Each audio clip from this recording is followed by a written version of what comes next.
Bombless. What is it and how do you do it? Well, if you speedrun New Super Mario Bros. Wii, you might see in some of the top level runs a trick called Bombless and 8 Airship. This trick was originally found by Green Uprooter and really changed the history of New Super Mario Bros. Wii speedrunning. First off, we're going to explain first hit. Now first hit, if you miss it, you can lose about 6 seconds over doing the regular boss fight. So it is very risky to go for it. But if it is performed correctly, it'll save you 10 seconds over a regular boss fight. Now first off, the setup for it.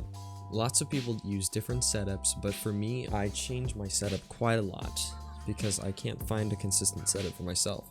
And that might be the same for you too. So let's pause. Looking here, you're going to want to jump right on this line. Right there is where I usually jump. But if you jump a little earlier, you need to compensate that by spinning a little later. The setup for it isn't totally frame perfect, because multiple setups will work for the same trick. I like to jump here and spin right there. Now some people, when they get up to the Bowser Jr. climb cart, they want to mash to and down.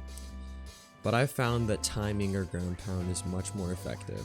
Now when you're trying this, you're going to want to experiment with your timing of your ground pound a lot. And if you get something called a troll hit, which is Mario gets the ground pound animation but doesn't hit Bowser Jr., that means you ground pounded a little too late or a little too early. So experimenting with a ground pound is very effective and I highly recommend it. Now after, if you perform first hit correctly, you don't want to ground pound immediately, because that can result in missing the clown cart with the bomb. So what you want to do is, for me, I wait until the bomb hits this line and then I ground pound down and it effectively hits him. After getting that, you're going to want to go all the way over to the left and jump up after Bowser Jr. Now this setup is a lot different for some people. This hit is known as third hit because the second hit was done with the bomb.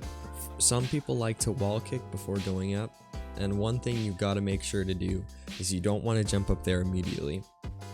You're gonna want to jump up while Bowser Jr. is visible. If he's not visible in the clown cart, then you're gonna go up too early and not get a successful hit on him. So what I like to do is jump up right when he's coming back out of his clown cart and go up there. Now with third hit and second hit, timing your ground pound is not going to be very effective, but some people can find a consistent setup where you can time it, but I personally like to just mash to and down, and that works much better for me. Getting that third hit and first hit will save up to 20 seconds if done optimally, but if you miss third hit after the first attempt, you can go back up there and try again without losing too much time. Now we're going to talk about coding double. Coding double is a way to do double bombless that is faster than the regular double bombless. This strategy was found by the coding boy, hence the name coding double, and it involves not going for third hit, but instead going for second hit and immediately ground pounding after getting it.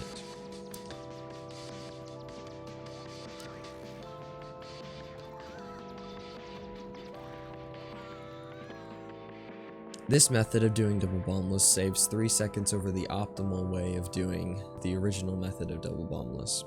Now the first hit setup for this is completely the same, but the second hit setup is a lot different and quite harder. And if you miss it, then you actually lose some of the time you saved with first hit. And once again, you need to wait until Bowser Jr. is coming out of his clown cart. After getting second hit, if it works, you need to not ground pound immediately because that might result in getting hit by the fireball, and although you'd be saving a lot of time in airship, you would lose a lot of time in castle without having the propeller mushroom. So if you successfully do second hit, you want to wait a tiny bit before ground pounding so that you don't get hit by the fireball and keep propeller for the next level. Now some may find success from, instead of wall kicking, just jumping up and mashing. And that works for some people, and for others it's a lot easier if they wall kick higher up. And that's Bombless. So I hope you enjoyed, and I hope it helped you guys. Let me know any questions in the comments and I might be able to answer them for you.